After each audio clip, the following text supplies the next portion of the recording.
ជំរាបសួរពុកម៉ែបងប្អូនថ្ងៃនេះខ្ញុំបាទសូមលើកយកវិទ្យាជីវវិទ្យាថ្នាក់ទី4មកនិយាយប្រាប់បងប្អូនអំពីរុក្ខជាតិដំណាំដោយសារតែឃើញបងប្អូនមួយចំនួនបានបាញ់ថ្នាំទៅវាធ្វើឲ្យខូចខាតរុក្ខជាតិហ្នឹងបាទចិត្តខ្ញុំចាប់ផ្ដើមរៀបរាប់រុក្ខជាតិរបស់យើងមានរុក្ខជាតិតូចហើយនិងរុក្ខជាតិធំហើយរុក្ខជាតិនីមួយៗការលូតលាស់របស់វាគឺខុសគ្នារុក្ខជាតិរបស់យើងមានសរសៃនាំ2គឺសរសៃឡែមហើយនិងប្លូអែមការវិវត្តរបស់វាគឺរាល់ជីឬក៏អ្វីៗទាំងអស់គឺវាស្រូបទៅពីក្រោមឡើងលើបូកនឹង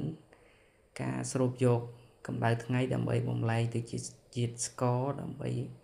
ចិញ្ចឹមខ្លួនឯងផងដែរហើយ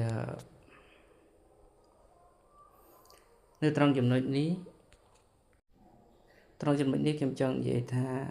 រុក្ខជាតិទាំងអស់មានការវិវត្តខុសគ្នាដោយពេលយប់វាស្រូបយកកាបូនស្រូបយកអុកស៊ីសែនហើយបញ្ចេញដោយស្មានកាបូនិកហើយពេលថ្ងៃវាបញ្ចេញអុកស៊ីសែននិងស្រូបចូលនៅឧស្ម័នកាបូនិក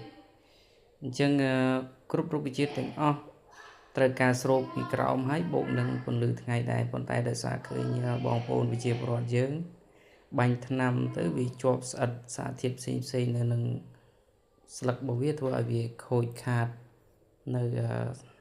សារធាតុចិញ្ចឹម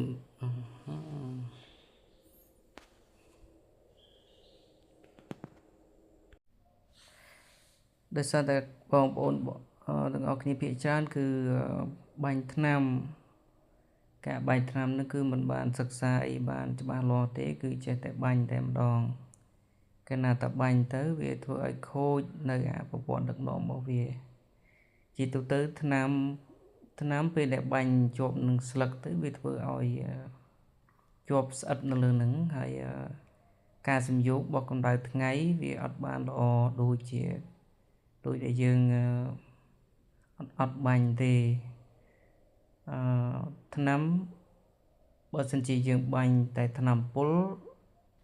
វាមានជាតិអាល់កុលនៅនឹងអញ្ចឹងវាហាជ្រាបតែមួយសប្តាហ៍វាបាត់ហើយប៉ុន្តែបើយើងបាញ់ថ្នាំពៅក៏យើងត្រូវការពិចារណាមើលដែរបើសិនជាបាញ់ថ្នាំពៅទៅធ្វើមួយសប្តាហ៍គឺសត្វស៊ីហើយព្រោះត្រួយរស់ខ្ចីហើយវាផ្អែមអញ្ចឹងសត្វស៊ី